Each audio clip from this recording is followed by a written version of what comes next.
They say the best time to plant a tree was 20 years ago. The second best time, today. But what if I told you the ones planting these trees aren't just adults or environmentalists, they are children?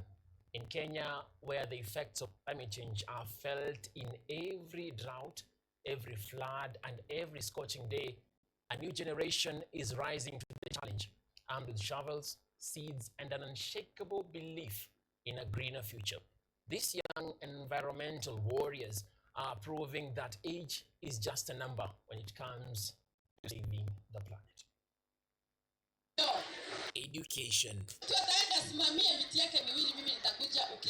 a key factor of any society. The transfer of knowledge plays a crucial part in safeguarding it and mounting a formidable defense post for continuity.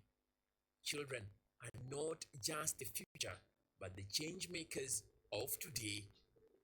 The stark difference between those who have embraced education and those who have shunned it is quite clear. From industrialization to environmental conservation, education shapes the future. And today, in the face of climate change, Kenya's children are leading the charge, proving that even the youngest among us can be powerful agents of change. We say the mind is tabula rasa. It's a blank space. It has to be fed with the right information. And we need to capture these peoples, the young people when they are young at the primary school. Let conservation issues be in the curriculum from the word go. So when I see young souls here, they're trying to be being molded, being taught, and I'm very glad that right now they have an environmental studies in their CBC right now, because it's up to you nurture. It's the children are like the trees. You know, when you try to nurture them when they're young and try to make them understand the importance of environment, they will have that passion and interest. Because also the environment, when it's very toxic for them, they can't survive, they can't study well in that environment. As you well know, that human activities have increased the amount of carbon which is in the atmosphere, which has brought global warming, and that's what we want to reduce by planting trees. They play a very important role in ecosystem conservation of the environment. In Kenya, where climate change has brought prolonged drought, erratic rainfall, and devastating floods, the fight for a sustainable future is more urgent than ever. As we well know, climate change is not impacting on developing countries, it is also impacting on developed countries. Because you very well know that dry areas are becoming drier, while wet areas are becoming wetter because of climate change. Amidst these challenges, hope is growing, literally from the ground up. Schools across the country are becoming hubs of climate action, where children are not just learning about the environment, but actively shaping it.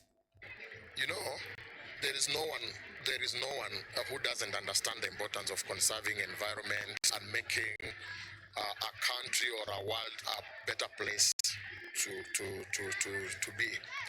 You're like, this tree was planted by Wanjiko. This tree was planted by Otieno. You see that it's a personal responsibility, and you really created that bond between that tree and the child. So the child will be nurturing that tree, and that, believe me, by the time that child finishes the school, be it from 1 to 4, or be it from, I don't know, grade 1 to grade 6 or thereabout, the tree will be already grown.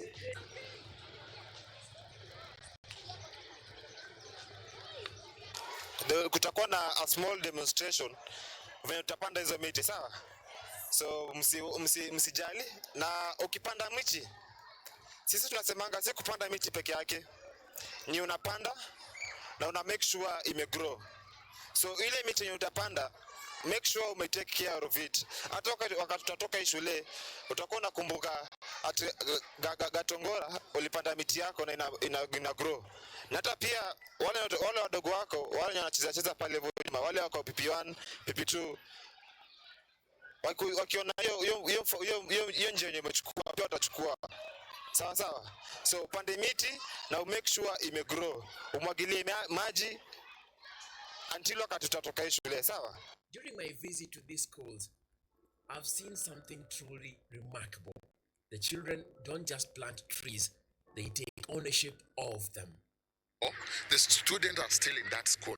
There is no day they'll fail to be in school. So watering them and taking care of them is very easy, especially in an institution like this one. When you see them carrying trees around, they're very happy. It keeps smiles on them. Like, it's something you're being done. Let us just be active of this, but they don't know the impact they are really making to that step. This is making me smile, and I believe that wherever the late Professor Ngari Madai is, she's very happy, because seeing kids like this taking a tree, it's very inspiring and very emotional at first. They care for them, nurture them, and watch them grow. These trees are not just about the environment, they're about empowering children to believe in their ability to create change. Just to ask everyone to be personally responsible for the environment. And environment is not just planting trees. Environment is so many things. We partner, we do more partnership. When you do more partnership, if many people comes on board, then it means we are going to achieve the goals, the SDGs, when that time comes. Doing a lot of awareness raising, a lot of it, targeting local communities, because these are the stakeholders who are interacting with these resources on a daily basis, and so there is a need for Mwananchi to understand the importance of these resources, and hence the need to take care of these resources.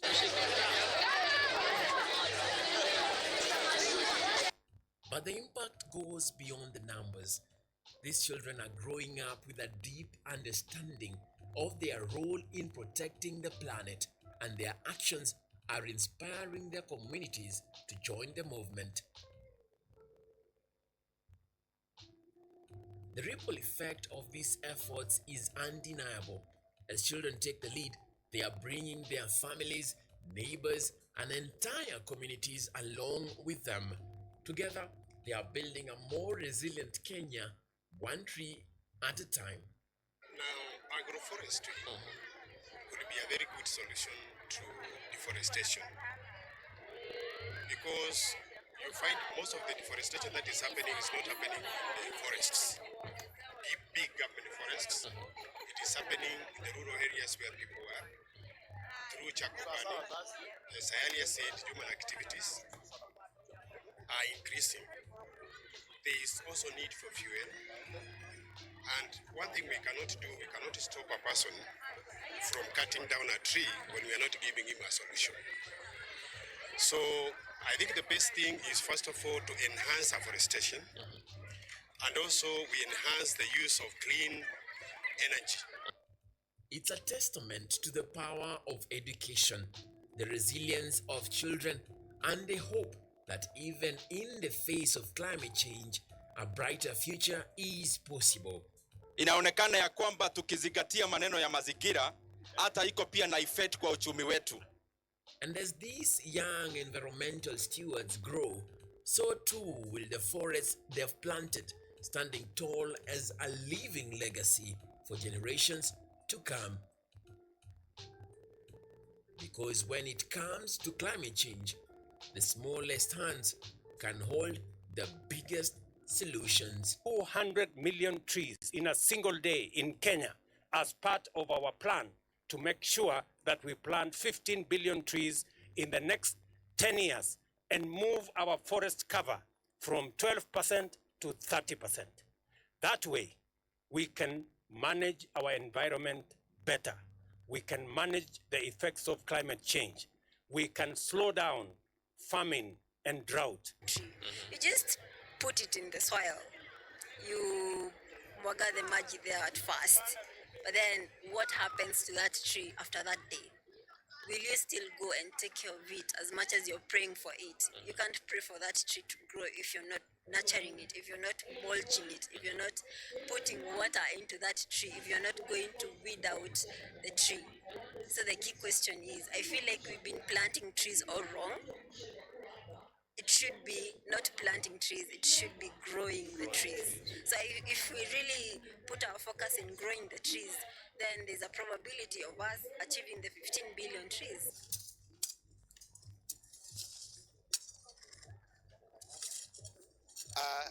Now I'm here with my colleagues hapa nyuma yangu, trying to champion them to take the challenge of conserving the environment, and they have one thing to say.